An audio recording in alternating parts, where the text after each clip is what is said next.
Rev up your engines!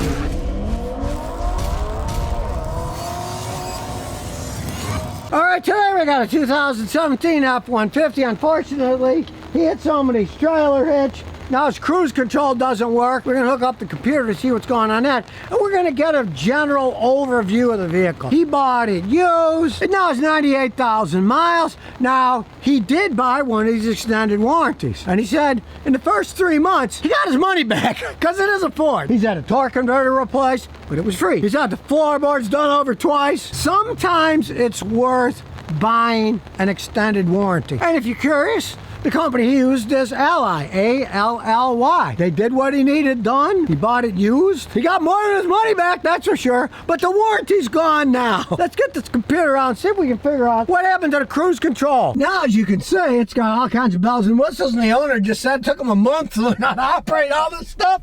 But hey, he figured it out. We know it's a Ford. It's definitely not an EU Ford. New ones, they read them fast. No, it's F-150, 5-liter automatic. Now, while we're waiting, this is a 6-speed automatic, and he can get 19 miles a gallon if he's going 65 miles an hour. Relatively amusing, because if you watch the video I made on the brand new Toyota Tundra that was the twin turbo V6, also a hybrid, he only got 19 miles a gallon on a highway. And this is a big old V8. So the myth that they tell you, oh, the V6 is turbo hybrid, you're going to get you better gas mileage, it's not true. And if this was a 10-speed automatic like the newer ones, it would get even better gas mileage. So don't always fall for the crap that, oh, V6 is better gas mileage, and with a hybrid even better. Hey, he only got 19. Same as this thing gets with a conventional, normally aspirated V8 engine, and only a 6-speed transmission. So put that in your pipe and smoke it. We'll go through the whole fault scan of everything. We'll look around. You can see it's got all the bells and whistles. Got four-wheel drive,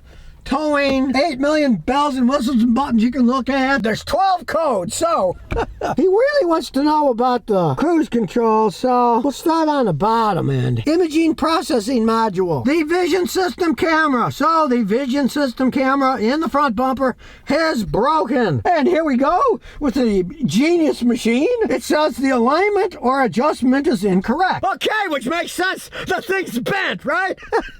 So the first thing you want to do with something like this is go to a good body shop, have them bend it out, and that might fix the whole thing. Now, it could have broken the camera, but it does say alignment or adjustment incorrect. If it would have broken the camera, it would say no data, it would say it had lost power, it had lost ground. So it's bent, and that's why it's not working anymore. So he's gonna have to get that unbent, and that might fix the whole thing. We'll erase it. We know it's going to come back because it's bent. But we're going to look at all the other codes. And if you notice, the code came right back because it knows it's bent. It's not a stupid system, so we'll check some other ones. They'll probably all be related. Heads-up display. Lost communication with cruise control module. We don't know. It might be more than bent.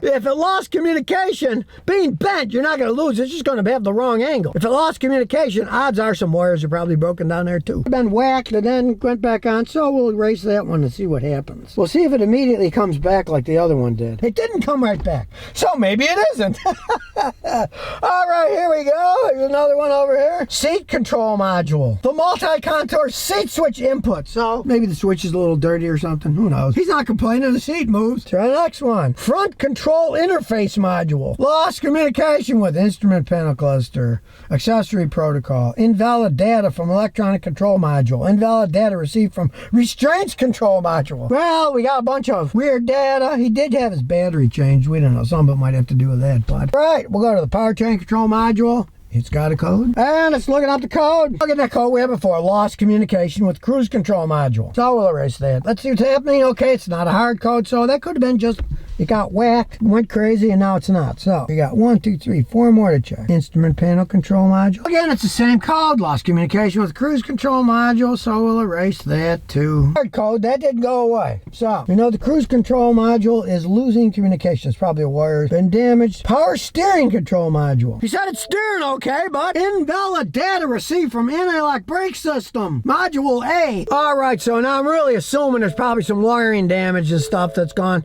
because your anti-lock brake system is tied in with your cruise control. If your brake system goes wacko, the cruise control will not allow itself to turn on. And of course, as all cars are, they got a sensor on your brake pedal so that when you step on your brake with the cruise control on, it turns the cruise control off so you don't go flying into someone.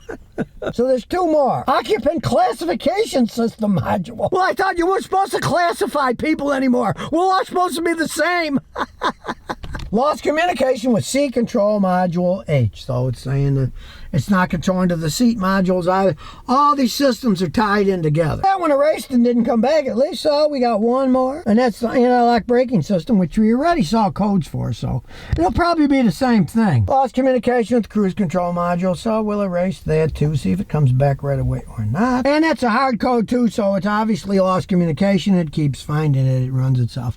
If you heard, this was running all kinds of stuff. Every time you check them on Fords, they got to run through the system to see if there's a hard code. So it's got these hard codes. Now, we know some kind of damage has happened from that whack in there. It might be more than just bent parts, but what we really want to do is see what kind of shape this thing is formed. So we will go to the powertrain control module. We'll start it up. And we shall look at live data. All right, remember it's color coded. Black is good. Check it out. It even has an output fault for your AC if it gets a problem with just the air conditioning clutch. It's got no fault now. All right, we're in the A's. We got a long way to go. Let's see. See, that's all working. The actual turbine shaft speed, 795, 792, but the output is 0 because we're not moving. They got the barometric pressure, battery voltage 13.11. That's just idling. That's good. If you know anything about Fords, a lot of them have had problems with their variable valve timing systems on the cams. Well, look what Ford's done. They put software in, and it shows you. Bank 1 exhaust, no fault. Bank 1 intake, no fault. Bank 2, no fault. I will give it to Ford because they had more problems with those cam sensors than the variable valve timing go. A lot of guys will get those kits and they'll get lockout kits, so they're no longer variable. Well, this particular year didn't have any particular problems, but if it did, this is going to show you that it did. Instead of wondering, gee, I wonder what's doing that. You know, most guys have no idea how to test out variable valve timing. Well, the machine does it for you. Got the equivalency ratio, close to perfect. You get the cylinder head temperature. I think I'm lying about complexity. Look at this. DTC P2610 was set because engine off timer did not agree with ECU clock hardware, but it has no fault. Well, you're gonna have to find some nerd mechanics these days, let me tell you. This does a lot of stuff, but you still gotta know what you're messing with when you're attempting to fix them when they do break down. If that said fault, whew, boy, then it's fun trying to figure out where it's coming from. No misfires. Check this out. Engine oil pressure sensor unreliable. No fault. Now, I gotta say, that's excellent software because the other day, I had to change the oil pressure sensor on my grandson's old Tundra. It's got like 250,000 miles on it, right? And I guessed, well, I think it said I fixed it, and it did fix it, right? Well, in this case, you don't have to guess. His would work, not work. Well, if this one said the oil pressure sensor was unreliable, it said fault, you'd know that it was unreliable over time, and you'd change it without having to guess. It shows you your fan controller, say it was overheating a little bit, not getting bad. Well, you could have a low or high-speed fault. This doesn't have any, but if it did, you would know that system had a problem. With a fuel pump, there's no faults. You don't have to sit there wondering and wondering. The machine's testing it the whole time. Check it out. Fuel tank pressure transducer status, no fault. Not only does it give you the fuel pressure here in digital or analog form, whatever you want, it also tells you if the transducer that's giving the information is starting to wear out. Now, I gotta say, it's pretty top-notch software. This is a variable fuel pump. You can see we're just idling, so it's only going at 32%. Let's rev it up a little.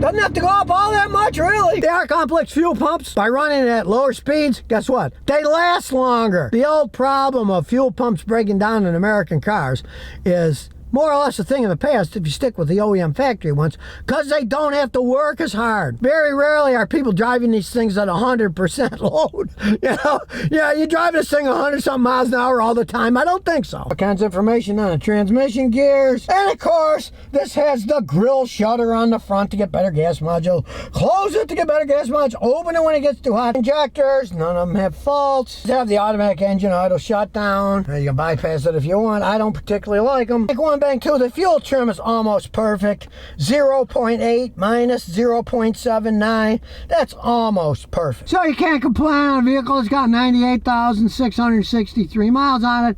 That it's almost perfect. Solenoid pressures, if you had a transmission problem, you can see they're all black, they're all normal. If one of them was red, you know, that's something to look at. But he's really not having any problems. Gives you all the torque output. If that wasn't free, that would have been a very expensive job. The variable cam timing, there's no faults on any of them. That system's working perfectly. Ford has obviously figured out the problems that they used to have. So let's take it for a spin. And as you can see, it's got the nice setup. It's got a good backup camera, but it also has the 360. So when we're backing up, we're not going to whack into any of the lions in the back of the driveway. It all moves, so you're not going to whack into things. Or even if you know how to drive, maybe your wife doesn't. Now, believe it or not, he's still got the original tires on this thing, and he doesn't drive that slow. So, boy, we'll have to take a look at the make of those tires when we get off. And yes, it has that V8 noise. It's a real pickup truck. I don't like those Turbo 6s, I just don't. And of course, you're up high in the air, there's a lot of room in the back seat. It's a F-150 where Ford makes all their money. Not in their electric ones, though. Now, here we go to our little drag strip. We'll get to the starting block here and blast off. And here we go. Listen to that V8. Smooth shifting. Who needs a radio? Nah, that's where Ford excels. Big old trucks with V8 engines. You don't need turbochargers. You don't need superchargers. You just need an engine that's made to last. 98,000 miles. Doesn't burn oil. Runs fine. Transmission still shifts like a dream. Now, granted, it is a 6-speed automatic. A lot of people whine about the 10-speed automatics, and granted, the early ones shifted like crap, and even the newer ones, they're still kind of sloppy. 10 speeds seem to be an iffy thing in the manufacturing business. They always seem to be off somewhat. They aren't rough enough, or they're too sloppy. These 6s, these things are down pat. When you want to go fast, you step on the gas, and there it goes. No hesitation, no lumpy, no waiting, it just goes. So there you have it. An excellent truck, almost 100,000 miles. Now, he did have to have the torque converter replaced, and they kind of screwed him over at the Ford dealer because they told him, oh, yeah, it needs a tune-up. Didn't need a tune-up. It's got iridium plugs in it. It'll go a couple 100,000 miles probably. Of course, they didn't fix it. But then he found a garage that knew what they were doing. He had the warranty. They replaced the torque converter, and it fixed the problem. It's a known problem on these things. Torque converters do wear out on them, but the transmission still shifts like a dream, doesn't burn oil, and hey, he gets 19 miles a gallon on a highway going 65. That's what the guy got in that Tundra that was a hybrid V6. So, excellent trucks, and for those of you that do not like the 10 speeds and the slip in and weird acceleration and having to always put it on power mode because it shifts sloppy, it's got a 6-speed that's pretty indestructible. You might want to even get an older one just because of the transmission that's in it. So if you never want to miss another one of my new car repair videos, remember to ring that bell.